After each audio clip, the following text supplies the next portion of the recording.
Chapter 474 to 475. Under the wind mask of Amatsukami, Fujin's Byakugan was activated, and he looked in the direction of the smoke to see the cause of such a big movement. Seeing the identity of the person coming towards the shrine, Fujin frowned. Orochimaru.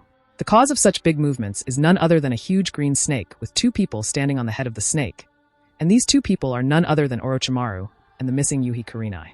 So, it turns out that it was Orochi-san who kidnapped Kurenai. No wonder it was so clean and clear, and no clues were left behind. Thought Fujin, but there were still many questions he had to figure out the answer to. Why did Orochi-san kidnap Kurenai? Judging from the huge snake's path and given this specific shrine, it wasn't hard to judge what Orochimaru is here for, and thinking of this, Fujin was stunned. No wonder Orochi-san walked away so simply the last time and denied fighting this one. It turns out that he too has found clues of Sword of Totsuka, and the reason he kidnapped Kurenai. It must be because of the need of a genjutsu master. Fujin wasn't much surprised to see that Orochimaru has also found the clues to the Sword of Totsuka. Even in the canon, when Orochimaru was sealed by Uchiha Itachi using the Sword of Totsuka, he did say to Itachi, "Itachi, you had it all along?" And Black Zetsu mentioned that Orochimaru was searching for the Sword of Totsuka for all his life. This alone dictates that Orochimaru spent a lot of effort looking for Sword of Totsuka. However, this is also reasonable. For Orochimaru, who has personally experienced the power of the Rinnegan, and has the desire to steal those eyes, he definitely needs the Sword of Totsuka, as this sword might be his only hope. Not to mention, Orochimaru has betrayed the Akatsuki, and no matter how lenient Akatsuki's management has been, Nagato would eventually want to get rid of Orochimaru. So whether Orochimaru likes it or not, or whether he wants it or not, Orochimaru must consider the possibility of fighting Nagato and the other members of the Akatsuki organization. But how to deal with him? This is the biggest problem. As Fujin was pondering over the issue of how to deal with Orochimaru, at the same time, Orochimaru, who was standing on the head of the large green snake, also noticed Fujin standing quietly on top of the large torii gate. His face turned displeased, and he stopped the large snake. After a moment of thinking, Fujin looked at Kurenai standing behind Orochimaru and noticed that although Kurenai's expression was a bit sluggish, there were no particular injuries on her body. So after breathing a sigh of relief, he coldly said to Orochimaru, "Let her go." Orochimaru's gloomy expression changed, and there was a hint of surprise on his face. In fact, not only Orochimaru but even Yuhi Kurenai, who was kind of scared because of spending these past few hours with Orochimaru, was also surprised at this moment. She never thought that the one rescuing her wouldn't be a Konoha ninja, but a mysterious man dressed as a member of the mysterious Amatsukami. Fujin did not say let her go because he is worried about Kurenai. That's not the case at all. The reason he said so is that he wants to confuse Orochimaru as to why did a member of Amatsukami appear here. Although the Sword of Totsuka is a spiritual weapon and is capable of sealing all its targets in the genjutsu world for all eternity, like every other jutsu, it should not be omnipotent. To be truly effective and to display its real role, Sword of Totsuka needs to be a surprise and unexpected. If the intelligence that Sword of Totsuka is in the hands of Amatsukami is known by anyone, then it's possible that Akatsuki organization might learn about it too, and therefore, Obito would definitely be vigilant against it. And if Obito is vigilant against the Sword of Totsuka, then this Sakagari long sword would lose its effectiveness. This is why Fujin wants to confuse Orochimaru as to why did a member of Amatsukami appear here. Fujin doesn't want Orochimaru to conclude that Amatsukami too is looking for the Sword of Totsuka. But this is a very difficult task given the peculiarity of this location, and a member of Amatsukami appearing here of all places. So, protecting Yuhi Kurenai, who just happened to have been kidnapped by Orochimaru, becomes the only method of confusing Orochimaru. And surprisingly it did have some effect, but Orochimaru is not so easy to fool. With a suspicious expression, he asked, "Does Amatsukami insist on conflicting against me?" Fujin shook his head and said lightly, "As long as Orochi-san let her go, this one too will leave." Seeing Fujin's intention of protecting Yuhi Kurenai, Orochimaru's face became a bit curious, and he asked with an inquisitive smile, "Why would a member of Amatsukami care about a mere kunoichi from Konoha? Is she someone special to Fujin-kun?" Fujin replied with a flat tone, "It has nothing to do with Orochi-san." Orochimaru smiled. He reached out his hand to hold Kurenai's chin and looked at her with a scrutinizing gaze. Feeling Orochimaru's gaze on her, and his hand on her chin, Kurenai felt uncomfortable and immediately shook her head to shake off Orochimaru's hand, and said, "Don't look at me, I don't know him, neither have I ever seen him, nor do I know why is he trying to save me." Afterward, she looked at the member of Amatsukami standing on top of Torii Gate with a confused expression and thought, "He is wearing the wind pattern mask, so he should be the one who uses magnet release. But, why would he bother trying to save me? Is it possible that he is one of my acquaintances? This can't be right. Nobody I personally know uses magnet release, so who is he? And why bother saving me?" Looking at Kurenai's confused expression, Orochimaru put away his smile and said with a solemn tone, There's no need for us to be hostile. Just give me 3 days. I shall return her safe and sound in your hands after 3 days. I believe we can reach an agreement, right? After listening to Orochimaru's words, Kurenai looked at Fujin with a nervous expression. She was not sure if the other party would be willing to face off against Orochimaru, one of the Sannin, just for saving her. Without any hesitation or calculation, Fujin said in a straightforward tone, "Let her go immediately." From the manner of Fujin's tone, it wasn't hard to figure out that the other party is adamant and wouldn't budge in the slightest. This only made Orochimaru's face gloomy, and he spoke with a sigh. Although I don't want to have a conflict with Amatsukami, however, if Amatsukami is adamant in interfering in my actions, then I have no option but to kill you. There was only silence from Fujin. As Orochimaru's personal disciple, he knows better than anyone that Orochimaru is still testing Fujin's true intention. And because he knows Orochimaru's true nature, therefore, Fujin also understands that just by relying on the organization name Amatsukami, he can't scare the lawless Orochimaru. So a fight between the two is inevitable. But this may not be such a bad thing for him. After all, Fujin also wishes to have a few good fights to test the actual combatability of this Wind Nature clone. And Orochimaru, who won't die, even if he is killed, is a very good opponent. Understanding that Fujin was not about to budge so easily, Orochimaru weaved the hand signs, clapped his hands, and shouted with his hoarse voice, "Ninpu Kuchios, Edo Tensei no Jutsu, boom boom." As Orochimaru weaved hand signs, 2 coffins appeared out of the back of the green snake with a loud bang. Looking at the 2 coffins, and noticing the lid of the 2 marked with Shodame and Nidame, even Fujin, who was eager for a fight, suddenly changed his face. Huh? Summoning those 2. Is he so serious? Although it has been known that Orochimaru has been studying the forbidden art of reviving the dead in the form of Edo Tensei, Fujin never really thought that at this moment, he would be facing Shodame Hokage and Nidame Hokage at the same time. Bang bang. As the coffin lid slowly fell to the ground, 2 people, one wearing red armor and the other one wearing blue armor, walked out of the coffin. "Edo Tensei again," muttered Tobirama with a grumpy tone. Listening to Fujin's words, Orochimaru's expression changed back, and the corner of his mouth twitched in annoyance. "I used to think that you are just the most inconspicuous guy in Amatsukami, and the rumors about you being stronger than Homasubi and Suijin were false and deliberately spread, but it appears that I was mistaken and I underestimated you." After finishing his words, Orochimaru's body turned into mud and collapsed. Fujin hovered above and rushed in the direction of the 2 Hokage. He could see that Orochimaru was rushing in that direction in order to free the 2 Hokage from the iron sand binding. Orochimaru also noticed that Fujin has noticed his intention and muttered, "Let me see, what will you choose?" Immediately afterward, he weaved the hand sign, and the huge green snake under Kurenai's feet disappeared in a poof of white smoke. "Huh! Ash!" Kurenai exclaimed as the sudden disappearance of the giant green snake caused Kurenai's body to suddenly lose her footing, and because both her hands were tightly tied behind her back, and her chakra was sealed, so Kurenai started to fall to the ground. The length of the giant green snake was at least 100 meters long, and before disappearing about half of its body was erected above ground. So the moment it disappeared, Kurenai fell to the ground from a height of at least 50 m. Because hands are tied behind her back and chakra is sealed, if Kurenai were to fall on the ground from such height, it would mean instant death. Fujin of course understood this, and with a sigh, he turned back and flew in Kurenai's direction. As Kurenai saw the ground approaching closer and closer, she also understood that it wasn't the ground, but rather death, and she closed her eyes in fear. There is no way I would survive this fall. But suddenly, her body, which was only half a meter above the ground, was stopped. Just as Kurenai's body was about to land on the ground, Fujin leaped towards the ground and caught her in his arms. "What?" Feeling the sudden jerk and realizing that she hasn't yet died, Kurenai opened her eyes only to find that Fujin held her in his arms, and the rope that had bound her hands was also cut open by him at some point. After saving Kurenai, Fujin asked, "Are you okay?" Kurenai froze for a moment. Although she doesn't think that she knows the other party, for some reason, it seemed as if this member of Amatsukami really cared about her. Seeing Kurenai frozen and not responding, Fujin thought that Orochimaru might have used some mind-controlling jutsu on her.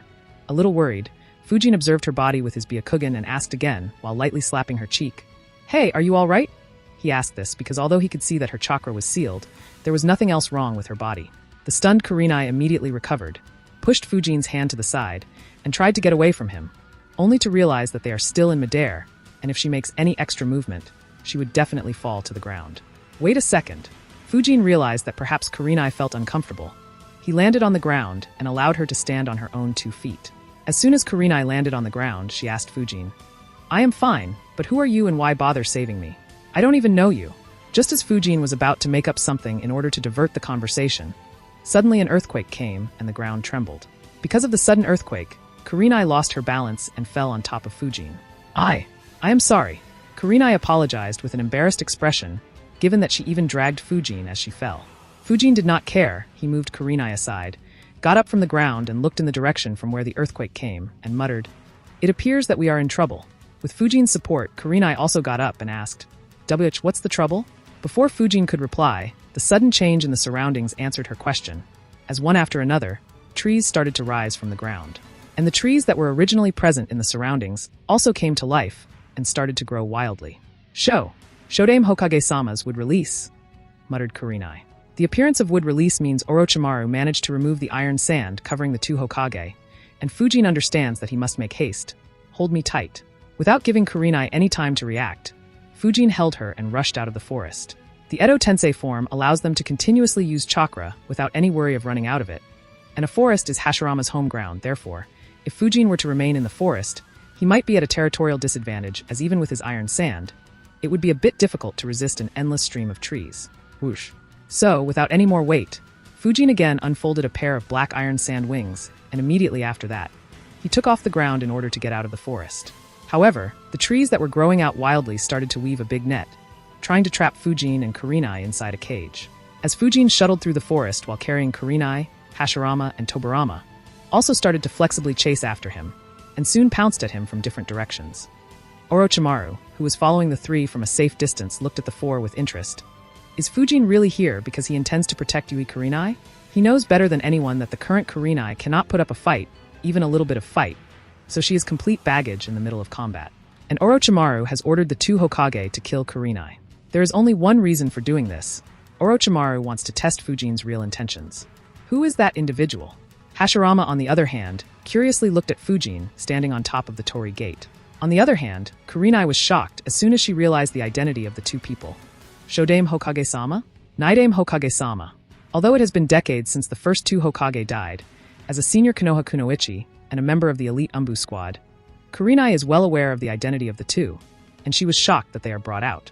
Orochimaru actually revived Shodame Hokage-sama and Naidame Hokage-sama. How dare you deride the souls of the dead? Kurenai shouted at Orochimaru in anger. At the same time, there was also disappointment in her heart, as the last hope of being saved was also lost. After all, Fujin would have to face Shodame Hokage, Naidame Hokage, and Orochimaru at the same time if he wants to save her, and Kurenai didn't really believe that this Amatsukami member would be willing to go so far. And even if he is willing to go so far, she didn't really think that he would be able to win against Shodame Hokage and Naidame Hokage. Orochimaru crossed his hands over his chest and said with a smirk, "I revived the first two Hokage using a jutsu I recently mastered.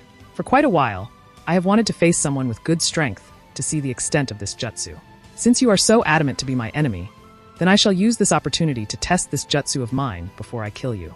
As Orochimaru said so, then without any wait, he again weaved hand sign, and the personalities of the two Hokage were suppressed, then ordered the two Hokage, "Now then, kill him." Whoosh whoosh. With the sound of breaking past the wind, the two Hokage who have been revived in the Edo Tensei form rushed towards Fujin, who stood on top of the large torii gate. Now that it has come so far, Fujin also had no choice but to bite the bullet and engage in combat with the two. Bang bang bang. The three figures of Fujin, Hashirama, and Tobirama shuttled from one place to another as they were engaged in a high-speed close combat battle. It's much easier than this one expected. Fujin muttered with a relieved look. At the same time, he berated himself for panicking, just because the two people in front of him are Shodame Hokage and Naidame Hokage. After all, there is no way Orochimaru would dare to revive the two Hokage close to their full combat power, right? Thought Fujin as he dodged another one of Hashirama's chakra-enhanced punch. And after a short exchange of blows, Fujin soon realized that he was right. Whether in terms of power or in terms of speed, neither of the two Hokage is close to their top form.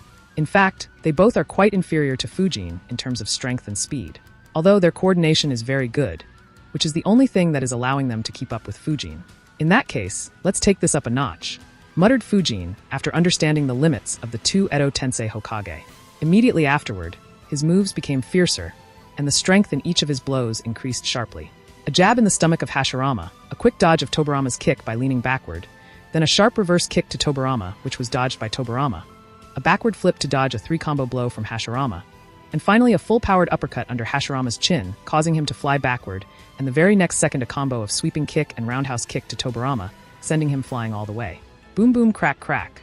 Amidst the sound of cracking of the wood and breaking the walls, Hashirama and Tobirama that were blown away by Fujin crashed into the walls of the shrine after passing through several rooms, and there were some obvious depressions in the bodies of the two Hokage, which clearly showed how much power Fujin had in each of his strikes.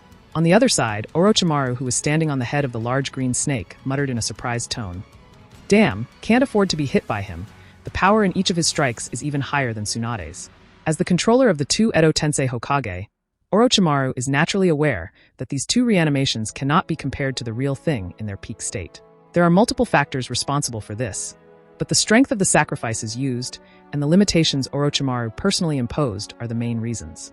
Because the development and research of Edo Tensei are still not completed, and since various aspects have to be considered, so Orochimaru has only used sacrifices that are at most at the level of low-tier Jonin to revive the two Hokage. And coupled with the fear that the two Hokage might undo the binding, Orochimaru specifically added a lot of many seals in order to keep the two under his control. Although all these measures allow Orochimaru to perfectly control the two Hokage, their strength is also weakened quite a lot. So the current strength of the two Hokage is not only much inferior to their peak state, but also weaker compared to the time they were revived using the white Zetsu clones. But even with all these constraints, they are still much stronger than the state when the two fought against Sandaime Hokage.